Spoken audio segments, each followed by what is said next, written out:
Turning पे बहुत बड़ा असर पड़ने वाला है। फिर उसके बाद आपको पता है फेड की मीटिंग आ जाएगी, बहुत सारी चीज़ें हैं और बहुत सारी इंफॉर्मेशन आना बाकी हैं। तो एक एक करके फोकस करिएगा हर चीज़ पे, ताकि आप भी डिज़ायर्ड स्ट्रैटेजी बना के अच्छी तरीके से वर्क कर सके मार्केट में। तो बहुत ही इंपॉर्टेंट अपडेट आया है जहाँ पे जर्मनी ने बताया है, अभी जस्ट 5 मिनट पहले अपडेट आया है कि Russia Ukraine war live update है। Russia worse off than West due to sanctions says Germany, यानी कि जो रशिया की हालत है वो वेस्टर्न कंट्री से कहीं ज़्यादा खराब हो चुकी है या फिर हो रही है ड्यू टू सैंक्शन, ऐसा मानना है जर्मनी का। मैं आपको इसलिए कह रहा हूँ ये इंपॉर्टेंट अपडेट है क्योंकि जर्मनी एक टाइम पर, यानी कि जब युद्ध शुरू नहीं हुआ था, तो वो रशिया का बहुत खास दोस्त था। वन ऑफ द देखिएगा इंपोर्टर था रशियन ऑयल का और रशियन गैस का। तो आपको पता है दोस्त चाहे कितना भी देखिएगा बड़ा दुश्मन क्यों ना हो जाए, उसको आपकी बारीकी, आपकी देखिएगा इंटरनल बातें पता होती हैं। तो इसीलिए ये अपडेट बहुत ही इंपॉर्टेंट है।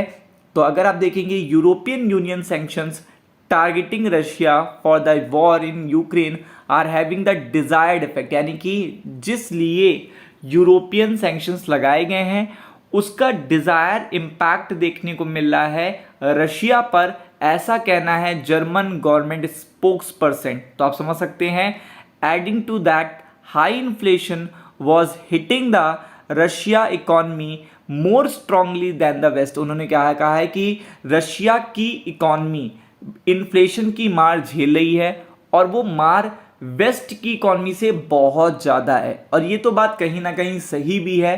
इसको किस तरीके से सेट ऑफ कर रहे हैं रशियन ये पता नहीं, क्योंकि आपको पता है जैसे चाइना की चीज़ें ज़्यादा डिस्क्लोज नहीं होती, वैसे रशिया की भी चीज़ें ज़्यादा डिस्क्लोज नहीं होती हैं। तो आप पूरी तरीके से तो नहीं कह सकते, लेकिन आपको मैं एक डेटा प्रोवाइड करूंगा भी ताकि आपको कंफर्मेशन हो जाए कि यहाँ पर रशिया की हालत भी उतनी बेटर नहीं है और ज़्यादा दिन तक युद्ध करना, रशिया समझ लीजिए एक बर्बादी की कगार पे पहुंच जाएगा कि अगर वो ज़्यादा दिन तक युद्ध करेगा। क्योंकि एक स्मार्ट पर्सन क्या होता है ना, वो अपने लॉस कम करता है, दूसरे के लॉस ज़्यादा करता है। अगर आप देखिएगा आपकी इकॉनमी इंपैक्ट हो जाए और आपने अस्तित्व की लड़ाई के लिए 2 गज जमीन पा ली, तो उसका फ़ायदा ही क्या हुआ कि आपने अपना बना बनाया घर ख़त्म कर दिया और फिर वो 2 जो गज जमीन थी वो पा ली, तो उसका कोई इम्पैक्ट नहीं रहता। तो ऐसा कहना है।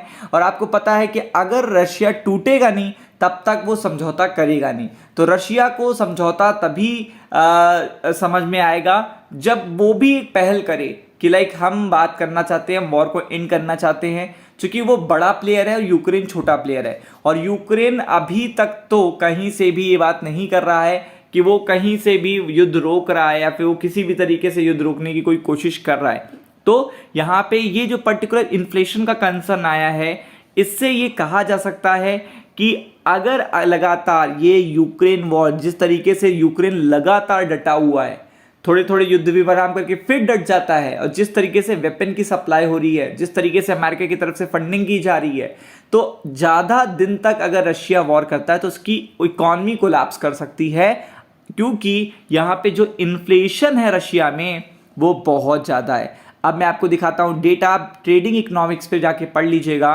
तो अगर आप देखेंगे तो यहाँ पे जो मई का डेटा है वो 17% के आसपास है। अब आप समझिएगा हम लोग 6% 7% में इतना परेशान है, अमेरिका 8-9% में इतना परेशान है।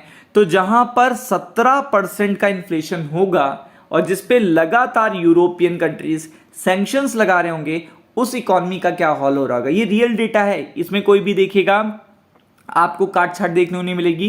पहले ये इससे ज़्यादा खराब आया था अप्रैल में आपको पता है सारा डेटा खराब आया था, सबका डेटा खराब आया था, लेकिन अब थोड़ा सा मच बेटर आया। लेकिन अभी भी रशिया में जो इन्फ्लेशन है वो 17% के आसपास है और लगातार 17% कोई भी ऑब्जर्व या फिर देखिएगा टैकल नहीं कर सकता अपनी इकॉनमी में। अगर आपके यहाँ 17% के आसपास का इन्फ्लेशन चल रहा है तो इसका मतलब बड़े देश होने के कारण आपकी जनता, आपकी पर्टिकुलर पब्लिक आपका विरोध कर सकती है। क्या कर सकती है? विरोध कर सकती है।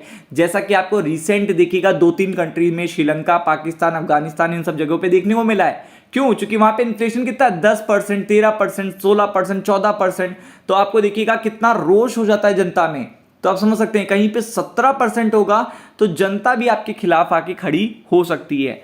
तो 17% तो देखिएगा टॉलरेंस लेवल के बाहर है और ये पूरा डेटा आप चेकआउट कर सकते हैं। ये रिसेंट कब बढ़ा है, जब इन्होंने युद्ध शुरू करा है। पहले इनके पास 8% 7% का इन्फ्लेशन था और अचानक से जब युद्ध इन्होंने स्टार्ट किया है उसमें अगर आप देखेंगे तो यहाँ पे इन्फ्लेशन नेक्स्ट टू लेवल का पहुंच चुका है।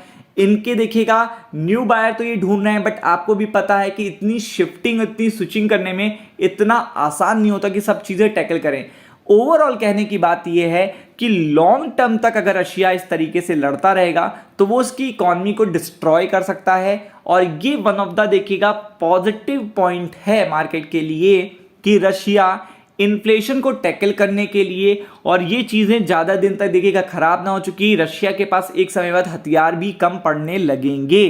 क्योंकि आपको पता है यूक्रेन के पास तो हथियार है ही नहीं, यूक्रेन की जो हथियार की सप्लाई है वो तो यूएस कर रहा है, वो तो नाटो कर रहा है, तो आपको भी पता है। तो इनके पास हथियार कभी भी कम नहीं पड़ने, लेकिन रशिया के पास एक बार कम पड़ने लगेंगे तो जब लगेंगे तो वो अपनी इकोनॉमी के बारे में सोच सकता है। जहां पे 3 महीने से इन्फ्लेशन इस तरीके का चल रहा है 16-17% तो आप समझ सकते हैं। तो वहां पे हो सकता है, ये माना जा रहा है कि रशिया आगे चल के क्या करे, रेडी हो जाए पीस टॉक के लिए।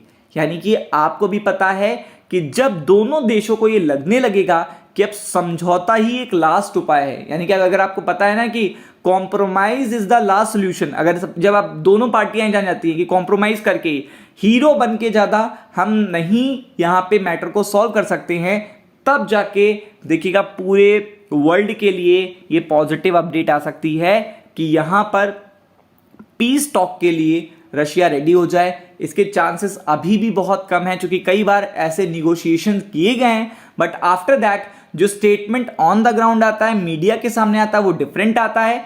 और अगर आप टेबल पे बैठे होते हैं तो आप अलग बात करते हैं। लेकिन ओवरऑल कहने की बात यह है कि अगर रशिया में लगातार इन्फ्लेशन बढ़ता रहता है तो हो सकता है रशिया के जो लीड निगोशिएटर हैं व्लादिमीर मेडिसिंस्की, तो वो देखिएगा प्रस्ताव रख सकते हैं वॉर एंड का। तो ये सबसे सही अपडेट होगी, लेकिन ये कब तक आती है अभी कंफर्मेशन नहीं है। और ये माना जा रहा है कि दिवाली तक हो सकता है कि मार्केट के हालात थोड़े बेटर होने लगेंगे। तो आई होप आपको ये वीडियो अच्छा लगा होगा, ये इन्फॉर्मेशन अच्छी लगी होगी। अगर लगी है तो लाइक करना मत भूलिएगा। Thank you so much.